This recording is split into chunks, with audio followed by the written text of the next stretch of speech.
पंडित जवाहरलाल नेहरू जी का राजनीतिक जीवन पूरी तरीके से डेमोक्रेटिक रहा। वो हर एक चीज़ में सिद्धांतों पर चलते थे। उनका ये मानना था कि व्यक्ति से बड़े सिद्धांत और सिद्धांत से बड़े विचार होते हैं, इसलिए उन सिद्धांतों और विचारों पर चलने की ज़रूरत है जिससे ये देश आगे जा सकता है। अपने राजनीतिक जीवन में उन्होंने डेमोक्रेसी को फलने और फूलने के लिए एक बहुत ढेर सारा स्पेस दिया और मल्टी पार्टी डेमोक्रेसी की भारत में स्थापना की।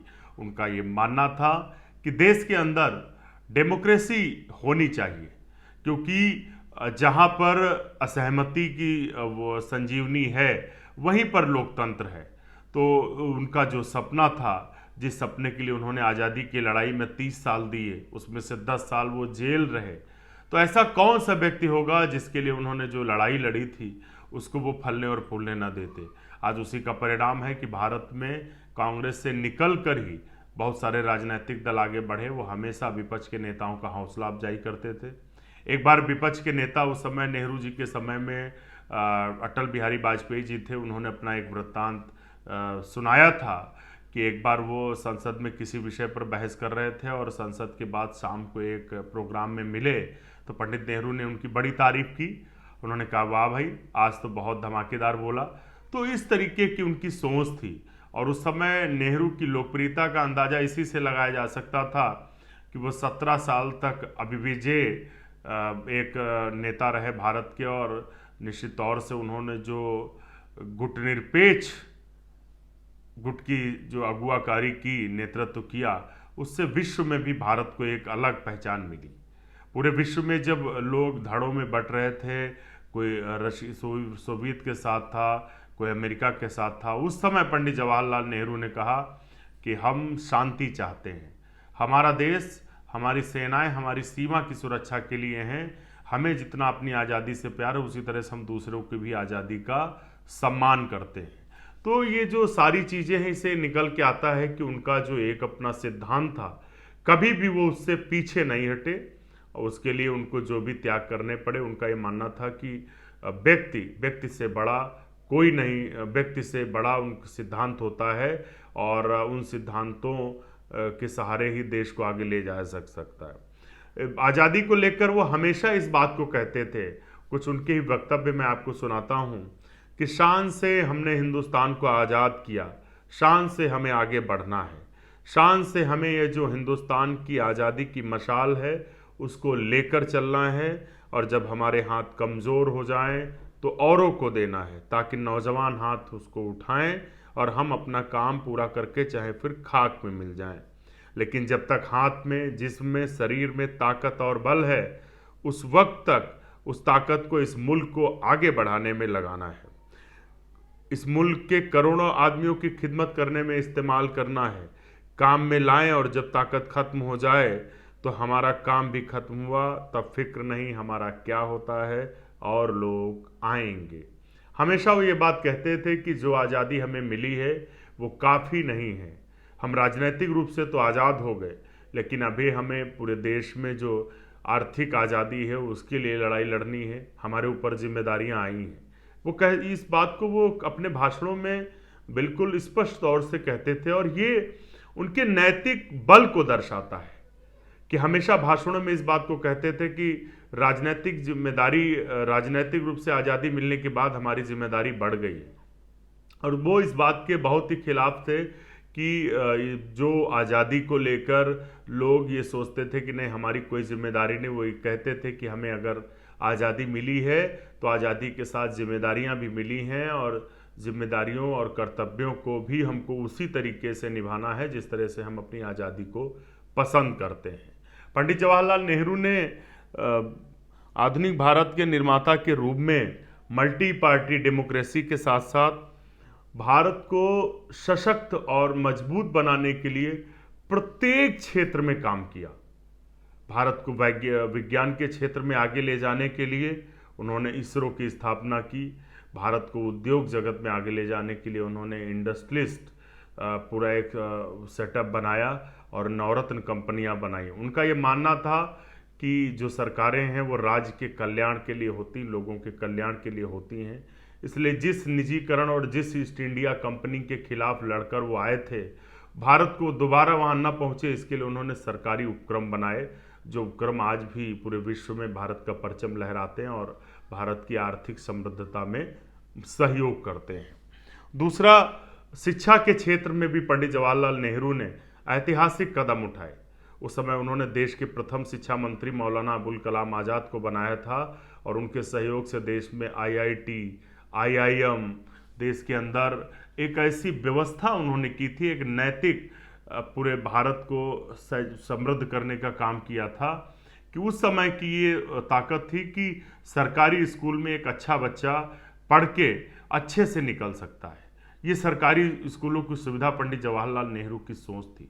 आज तो प्राइवेटाइजेशन हो रहा है, लेकिन उस समय जो उनका सपना था कि देश का आम बच्चा सरकारी स्कूल में मुफ्त पढ़ सके, ये उनकी सोच थी।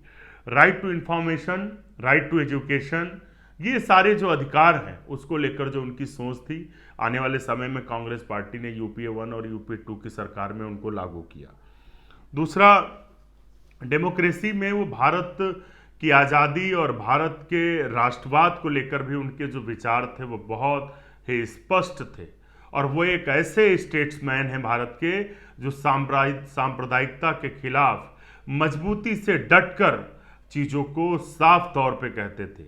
यानी कि कोई भी नेता उतनी हिम्मत के साथ उन चीज़ों को नहीं कह सकता जितना पंडित जवाहरलाल नेहरू कहा करते थे।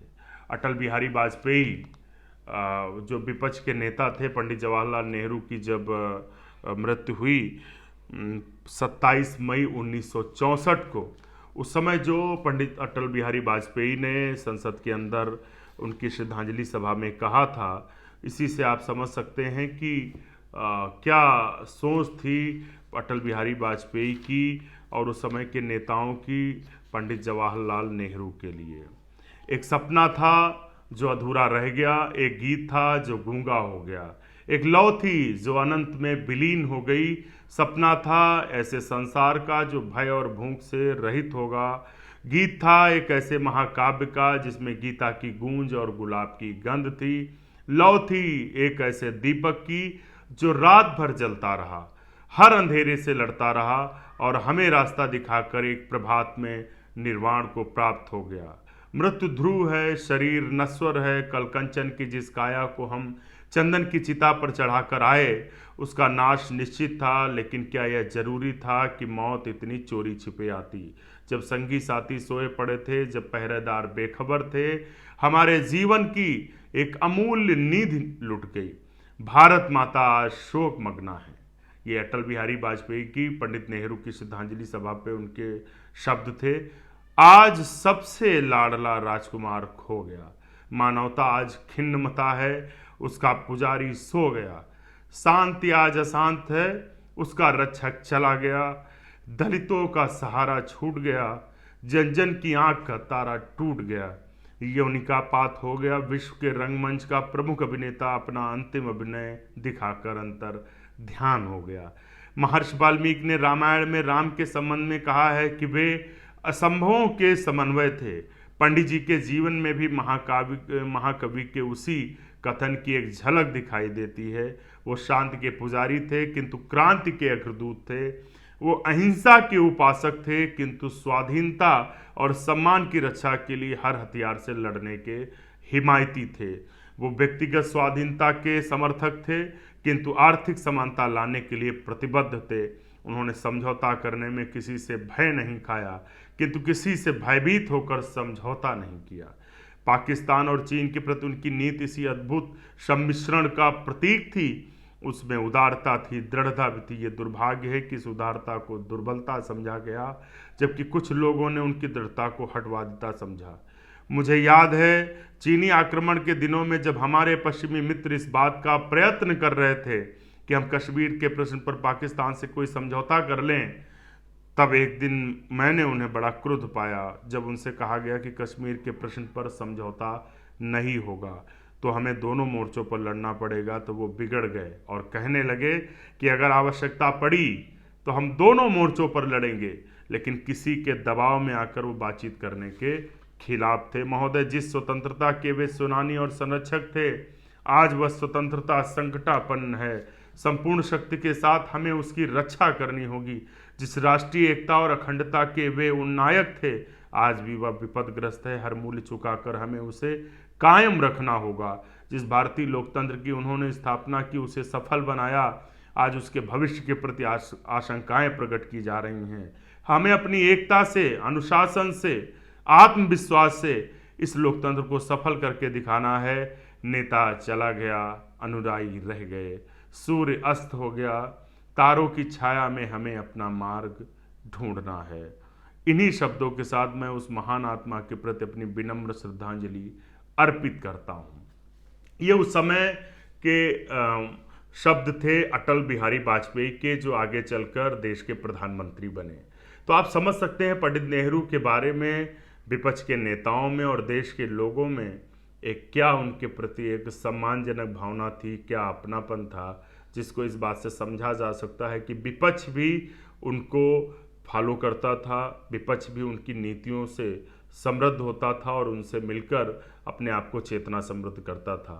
पंडित जवाहरलाल नेहरू आज नहीं हैं, लेकिन उनके विचार अजर अमर हैं और उन्हीं विचारों पर चलकर भारत आज भी सबसे मजबूती की तरफ आगे बढ़ रहा है। उन नेताओं को पंडित जवाहरलाल नेहरू के जन्मदिन पर अवश्य सीख लेनी चाहिए अटल बिहारी वाजपेयी जी के श्रद्धांजलि के उद्बोधन से, जो आज नेहरू को दोषी ठहराते हैं। नमस्कार, धन्यवाद।